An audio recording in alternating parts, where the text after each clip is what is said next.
So our updates this year to EPGR's reporting requirements, through the EPA, they've added two things. The first one is that you have to have a title and first name must be filled out for all contacts. And the other is the updated list of the NAICS. In ePlan, we now have a drop-down that you will have to use in order to have the correct NAICS number listed on your facility. And at that time, I will, later on, I'll show you where that is. Our updates on ePlan, we've included now a location lookup, so you are able to automatically put in the latitude and longitude. So we have those correct in our system for first responders. And we also have a chemical lookup, and now you are not able to check the EHS box for non-EHS chemicals, and the EHS box will be checked on all EHS chemicals based on CAS number. And then we've also updated the update and continue button. Now if you click the update and continue button, it automatically saves the input that you've already put in. So with that being said, we'll start off with our homepage, which is erplan.net. If you go to the homepage erplan.net, you'll have a screen similar to this. For online Tier 2 eSubmit, you'll click the login page. When you get into the login page, there's some information here. Those of you that are in North Carolina, you do have a fee that was put in system last year. You also have information on that. Florida has also added a inventory state-specific field, which you'll have to update this year. Those are the two main updates on this page. Now, if you do not have your Access ID, or you forget it, you've gotten this email because you have submitted, or your email has submitted a Tier 2 report in the past. So if you forget your Access ID, you can go ahead and click on Forget Access ID, and an email will be sent to you. If you forget your password as well, you can click Forget Password. If you've never submitted a Tier 2 report before, you can use the Create an Account. Now, if your company has submitted a Tier 2 report before, but the person has left, please use the Contact Us button at the top in order to send us an email and let us know that you will be submitting a Tier 2 report under the same company as someone previously, but you are the new person, and we can get you the Access ID for that.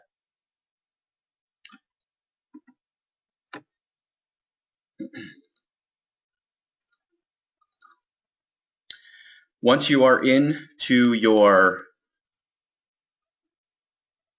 system, you are able to retrieve old data. So if you have data from previous years, you're able to retrieve and copy data from those previous years. So step one would be to use the drop down to change the year, whether it's 2013 or 14, and you're going to put in the new year, which is the current year of 2015, and you're going to copy that data. After you copy that data, you will get a screen similar to this, which has copied your previous year's data to the current 2015, and you can click on the 2015 button, which will allow you to have access to the 2015 filing year. Under this 2015 filing year, if you have nothing to change, you can try to validate the record, which is at the top. The problem with doing that, you could try to validate it, but like I said before, the NAICS number and the title will have to be put in, and when you go to validate it, it will tell you that it's not ready to be validated.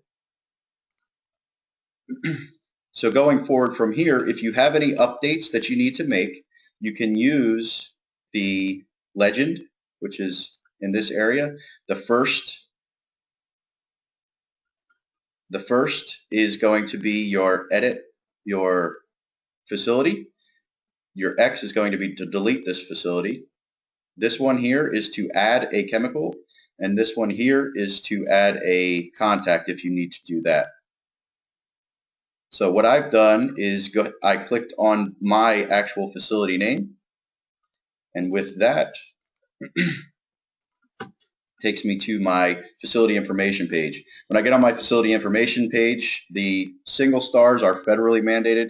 The double stars are E-plan mandated fields. So your facility name you'll have to put in if you don't have it already.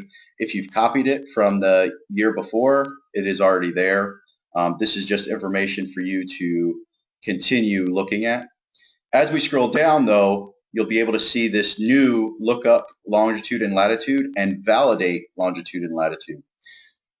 Due to the fact that we have to have a longitude and latitude by EPA standards, we would like you to click on the validate longitude and latitude.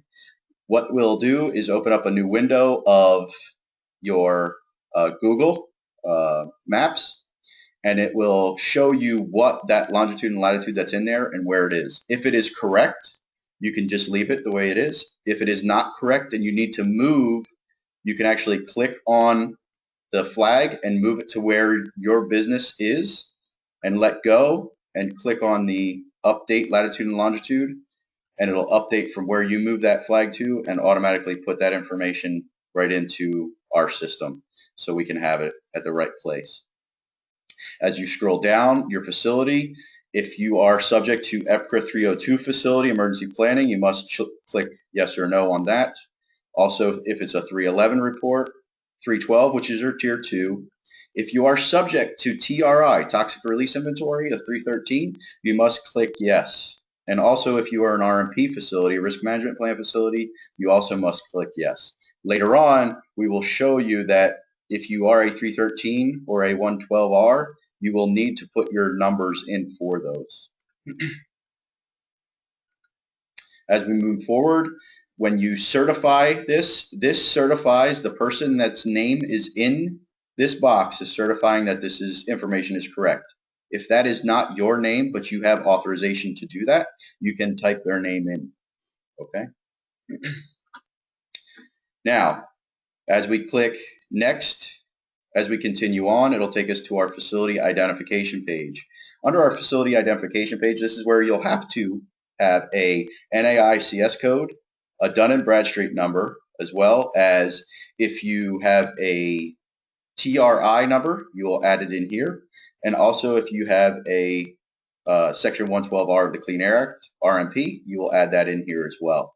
So as you can see, when you click on the NAICS and you add the value, it actually does a drop-down menu now. And you will click the NAICS number that corresponds with your business. And if you have to add more than one Dun & Bradstreet, NAICS, TRI, you just click add and it'll take you to another one. If you are done at any time, you can click next. When you click next, it'll take you to the next field.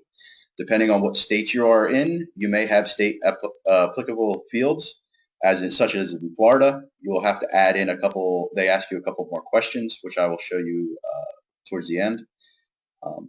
If not, you can click next. When you click next, this takes you to the document upload. This is where you can upload SDS sheets. Now, with SDS, people are asking, do I need to upload all my SDSs and things like that? The opinion of E-Plan is, and most first responders are, if you have an exotic chemical, such as not ammonia, not chlorine, but you have a special exotic SDS, please upload those for your first responders to be able to see, as well as site plans. Site plans are good to upload. But also check with your local jurisdictions, because some jurisdictions require site plans as well as emergency plans as well as safety data sheets. So please get with your local jurisdictions to make sure that you are uploading the mandatory documents that they want. When we're done at this point, we click our upload button and we'll upload our documents into here. Now, under the contact information, if we need to add a contact information, we can do add a new contact, which will take us to our contact information. This, you can see we have a star under title where you have to add the title, the last name and first name. and as we go through, as well as email address, and make sure it is a valid email address so it is not kicked back to you. We need to add in our phone number and which facility that phone number and that it is associated with. We can click add or next, either one, and it'll save as we go through. As we go back to our main chemical or main facility page submission filing, we can add a chemical by clicking on the add a chemical. When we go into add a chemical, this is where we can start talking about chemicals. You must put a CAS number in if it is a pure chemical. If it is a pure chemical, type in your CAS number. When you click look up, it will look up that CAS number. All right, and you can use the drop down in that CAS number, and you'll click on that, and it'll actually fill out the appropriate places on our chemical page. Excuse me. It'll fill out the appropriate positions on our chemical page. As you can see now, you cannot click on EHS, and that is so that you do not mistakenly check an EHS. In previous years, we've had problems where diesel fuel was checked as an EHS, and it is not an EHS chemical. All right. You must put the days on site, your physical state, if it is a pure or mixture, and then you must put if it's a solid, liquid, or gas. So you must check one of these two boxes here, pure or mixture, and then check also whether it's a solid, liquid, or gas, as well as any hazards affected with that chemical.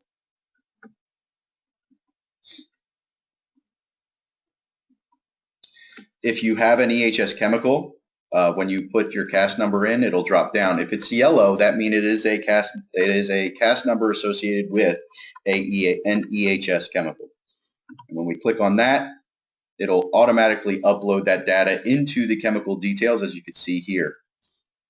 It puts in our CAS number. It tells you automatically the chemical name associated with that CAS number, and as you can see, it does not check the EHS box.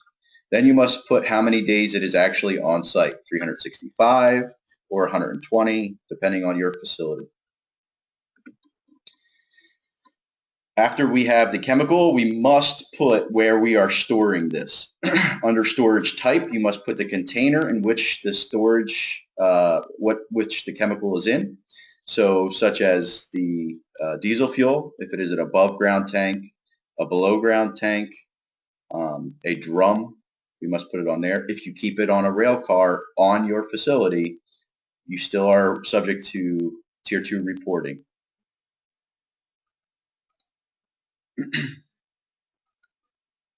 You also must put the pressure type. For diesel fuel, it's not under pressure, so it would be ambient pressure. We would click ambient pressure. And the last thing is our temperature. Is it stored at ambient temperature, greater than ambient temperature, less than ambient temperature, not cryogenic, or is it in cryogenic conditions? This is all information that must be filled out, as well as the last one that we must fill out is our location. We must put where it is stored to the best of your ability.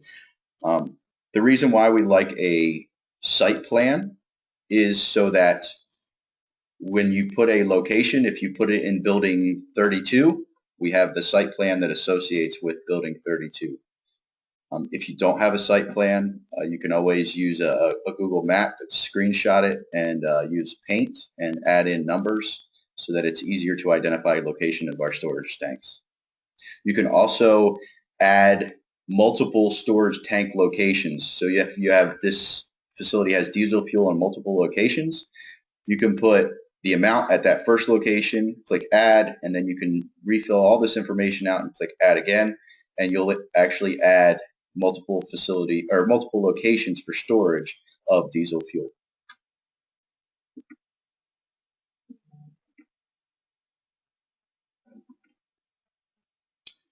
Now, after we've gone through and edited our chemicals, edited our owner-operator information, we can then go ahead and click our validate record.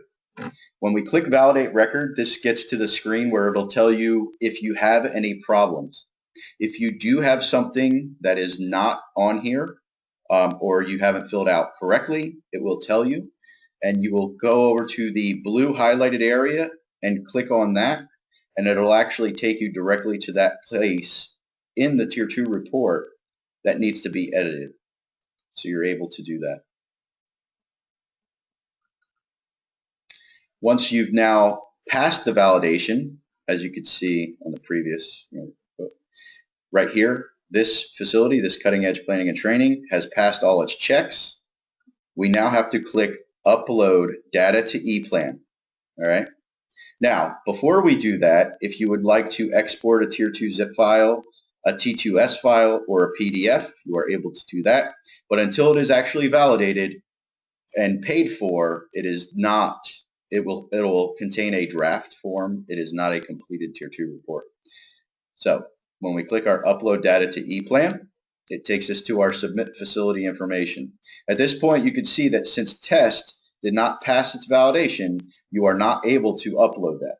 But since we passed our validation on our second facility, we can check the box here. In this box, we can add email addresses that we would like this submitted to. So you can add up to 5 email addresses that this facility information will be sent to. Then we click our Submit. Check the box here, click Submit, and it takes us to our payment page. Now, if you are in a state that accepts ePlan, that is not Florida, North Carolina, South Carolina, you will have to pay $25 per facility. If you are in Florida, you have to pay the Florida amount based on employees. If you are in North Carolina, it's based on chemicals.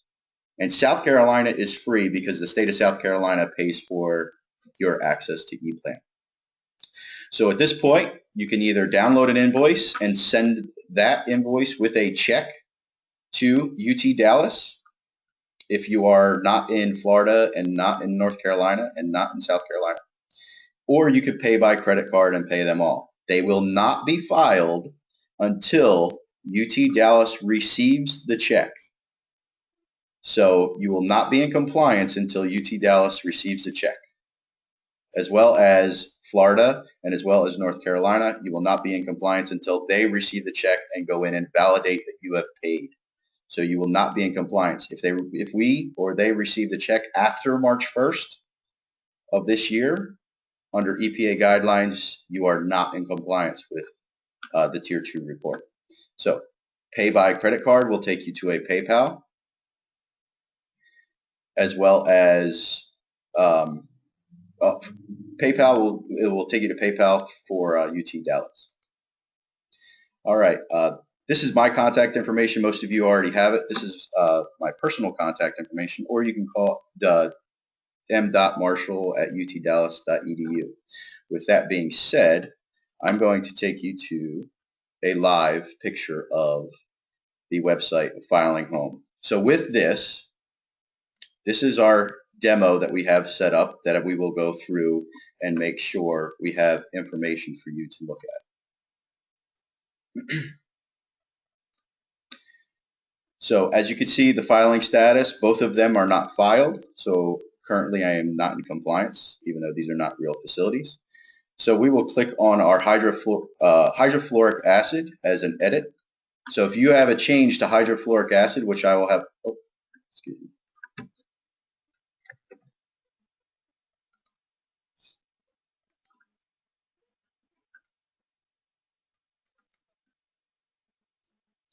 So if I say I have a change to hydrofluoric acid, I'm going to click Edit. I'm going to see hydrofluoric acid. As you can see, hydrofluoric acid with this CAS number is considered an EHS. I cannot check off this box. It's considered a mixture because hydrofluoric acid is a mixture of hydrogen fluoride and water. It is also a liquid. It can have a sudden release of pressure. It is very reactive, acute and chronic. As you can see, my maximum daily amounts on site is 750 pounds. and my average daily is 150 pounds. I click Save and Continue. And what I'm going to do is I'm going to edit my location. So my storage type, I store this in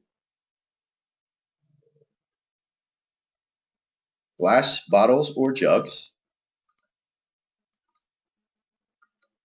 It's in ambient pressure, ambient temperature. My location is building 72. Mount at that location is 10 pounds. And I click Add. When I click Add, you can see where it added this onto here. Now, if I no longer store it in building 1, I'm going to go over here and click Delete. It's going to ask me if I want to make sure I want to delete it. I click OK.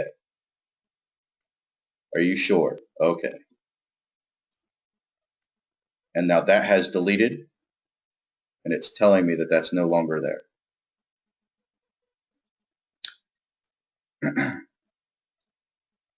Now as I click Validate Record, as we saw before, it shows that I have a lot of inconsistencies and not valid.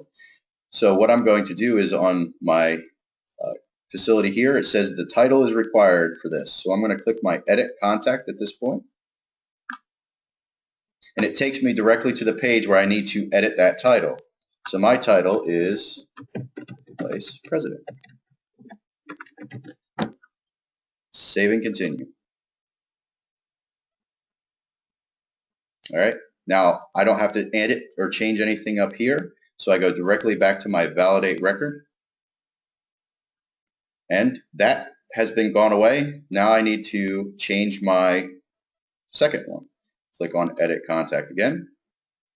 Takes me right back to the same position that I was just at. Change this. Vice President. Save and Continue. Validate my record again. Now, Cutting Edge Planning and Training has checked all and passed all its checks. As I go back to Data Management, scroll down, Validate Record, scroll down.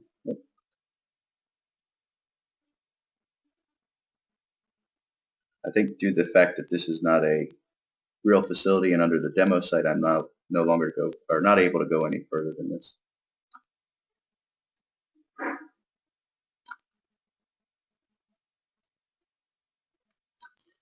I can also look at my invoices for the current year, which I have none. I can also look at my invoice history if you need the history of things that you have submitted and not paid and what year that it was done. Okay, with that being said, I'm going back to my file management and I'm going to answer the questions that I've received so far. Okay, first question says, do lead acid batteries need to be entered as lead and acid separately, or is there a listing for lead acid batteries? To answer that question depends on the SDS that you receive from the manufacturer. You must use the CAS number on the SDS that you receive from the manufacturer. If that SDS shows it as a separate lead and acid, then you submit it as a mixture. If it shows it as lead acid is 1, then you submit it as lead acid is 1. So it's based on the CAS number that you get with the SDS sheet that you receive from the manufacturer. Question number 2, our site manager has left and we have an interim site lead. How do I update that information? Once you've logged into using the Access ID, you will go over to the right side to Manage Submission. When you click on Manage Submission, this is where you can update your submitter name and email address and passwords. So you're able to update that information. So that's up here in this Manage Submission area, and you're able to update that information. Question number 3. My facility number from 214 is different from the one listed on this year's report. How do you change that? Okay, filing management. The facility number is an internal, this is the facility ID number right here. This is an internal number with UT Dallas. Okay, this is an internal number. This does not have anything to do with states. Now, in Florida, you will be adding your current CERC number to the facility information page. So when we have our facility information page, you must add the CERC number, and you will get that from the state of Florida.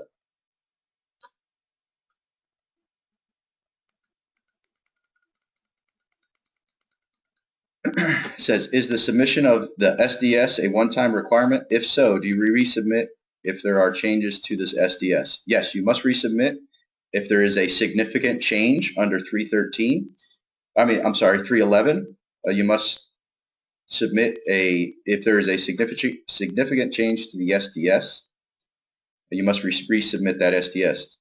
If you have submitted SDSs on prior years through ePlan, those SDSs come with it every year. So when you update that information, when you copy the data from previous years, the SDSs and site plans all come with it. So you would be able to add or delete or keep it the way it is. Do you submit a site plan every year if you have no changes? No. I just answered that question. Florida government entities are still exempt from payment. Yes, that is correct.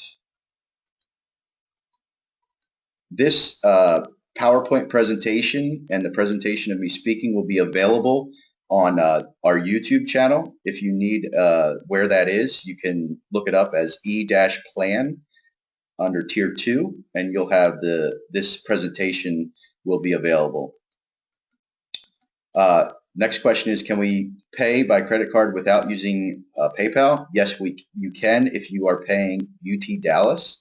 If you need more information on that, please use the Contact Us button and let us know that you are unable to use PayPal, and we will send you to a different link of a different facility place. Diesel fuel is a pure, under the CAS number, it's pure. The question was, would diesel fuel be considered a mixture or pure? That is pure.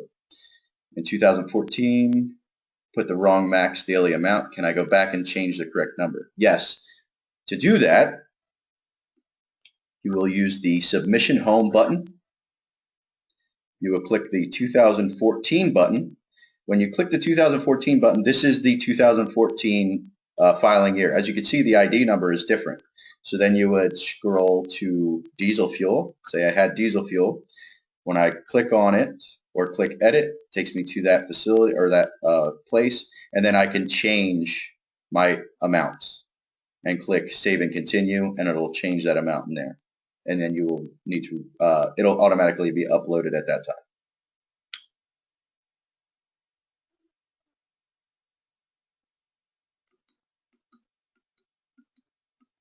We recently purchased another company. We are not sure if they reported in prior years. Do we create a new account for this?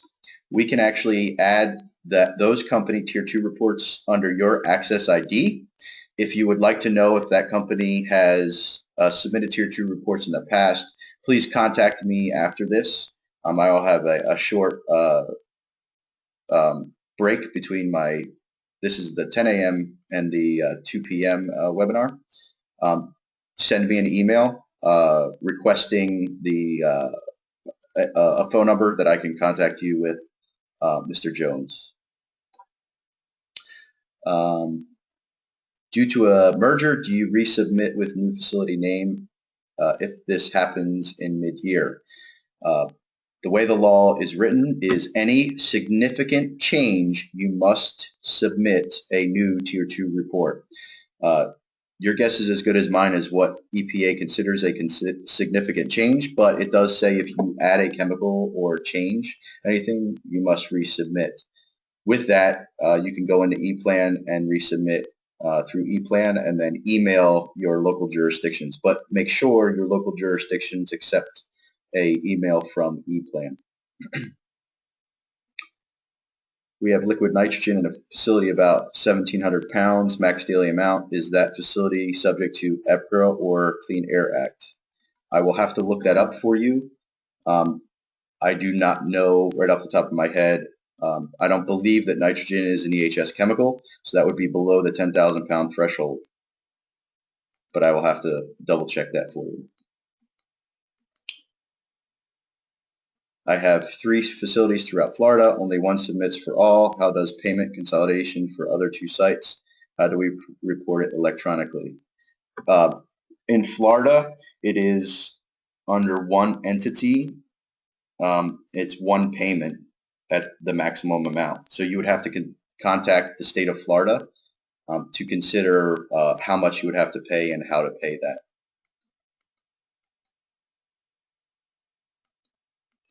Would diesel exhaust fluid be considered a mixture, urea and water? Depends on your SDS sheet. It is all based on your SDS and your CAST number that you are using.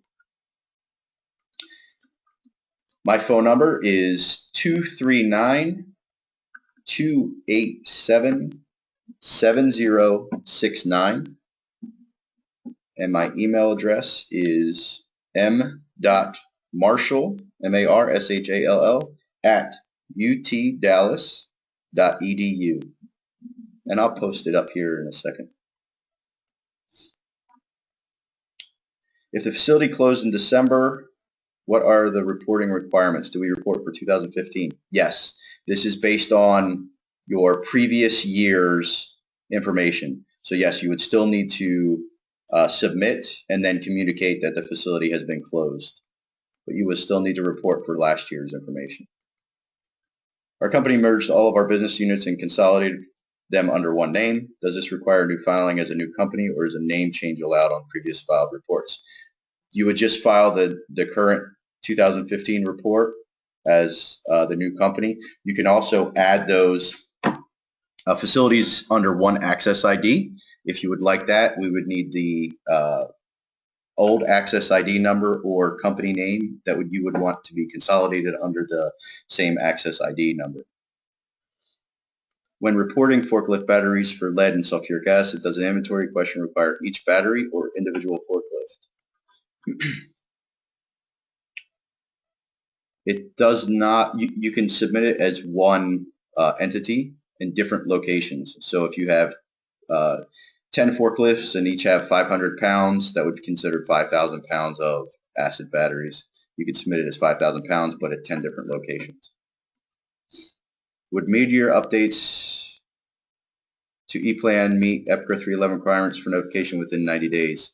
I hesitate to say 90 days because some local jurisdictions say immediately, but you can go in and update a 311 and then have it emailed or printed out and sent via mail to the appropriate authorities. So you can use ePlan in certain authorities, like Florida will accept ePlan as a 311, so is North Carolina, the state, but your local jurisdictions, you will have to notify them.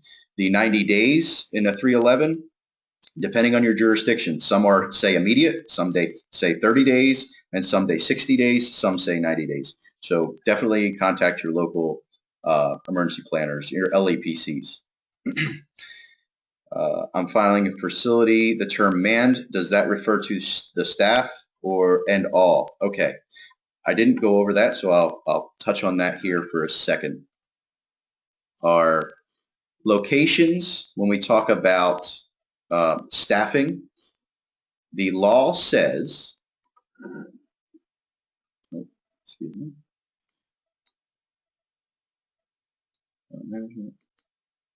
the law says the amount of people at any one time on site. Okay, that means the amount of people at any one time on site. Oh, sorry. So that means everyone that could possibly be on site at any one time. It's right here. All right, so you have to put in the amount. Now, in my previous life, in my other job, I am a first responder, and that's why I teach this.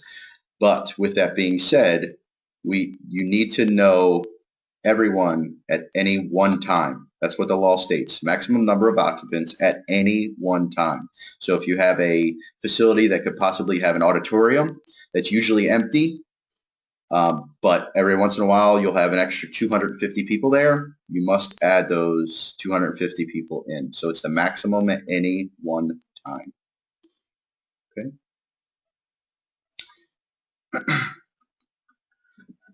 Occupants does include contractors and employees. That is correct, at any one time. So it's the maximum at any one time. So if you have a possibility, normal activity on site is 50 people, but every once in a while you may jump that up to 100 or 200 people due to a school coming to visit, then you must do it a maximum at any one time. That's including everyone that could be possibly on site. Okay, with that being said, that is all the questions I have right now. If you have any other questions, oh, I got another one. Let's see. Oh, some more questions. Okay.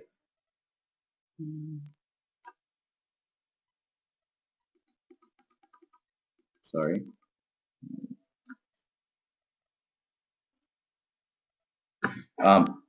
If you need to convert your chemicals to pounds, there are a few online sources, but you must look into that, as well as percentages of those solutions. There is no one easy way to specifically put a conversion factor. You must use the facility or the information provided on SDSs or other sources. There is no easy way to do that. I'm sorry. Filing for a government facility stores vehicles on site used primarily for training. Other vehicles stay on site and are used by government employees during work hours to these batteries. That's a gray area because golf courses that use lead acid batteries in their golf carts, that exceeds the 500 pounds of sulfuric acid. So, but they have over 100 or 200 batteries. So unless you meet the 500 pound threshold for sulfuric acid, you would need to submit a Tier 2 report.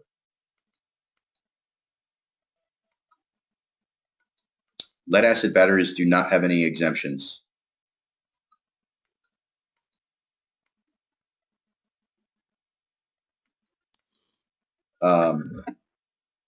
We have reported our fuel farm. Do we have to report our fuel trucks as well? If they are stored on site at any one time, filled with fuel in the back, not the tanks used to drive the truck, but stored on site in a tank, then yes, you must add that in as well.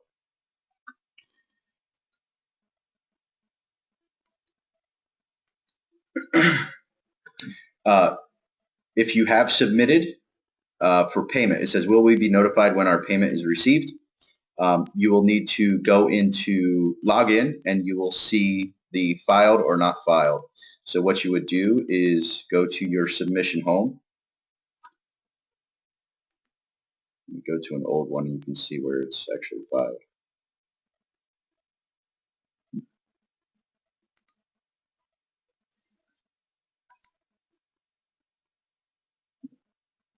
So what you would do is you would see this under filing status, you would see filed.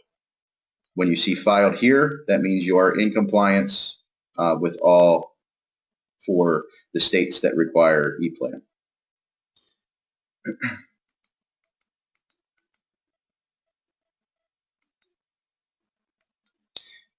If you've put your acids as pure instead of mixtures, will I need to change this? That is up to you. As a first responder, it is a mixture, but you don't have to submit it as a mixture of hydrogen chloride and water, but it is a mixture because it does have water. Unless it is pure 99.9% hydrogen chloride liquid, then that is not a mixture.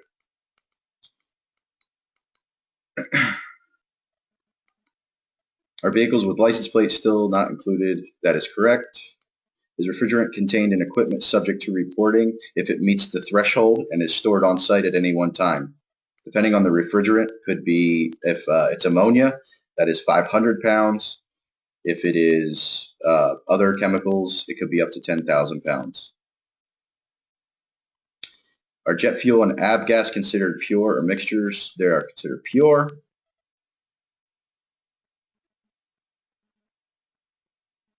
Should you group chemicals that serve the same purpose but have slight differences in composition? It is all based on your CAS number. So if the chemicals have different CAS numbers, you must submit them differently. Okay. If you have any other questions, you can always email them to me, and I will get back to you as soon as I can. I'm going to send out my contact information one more time on the chat. If I don't answer, please leave me a voicemail. As of right now, I've got quite a few voicemails just from this. All right. With that, if there's no more questions, thank you for attending this, and this will be available on YouTube shortly. Thank you.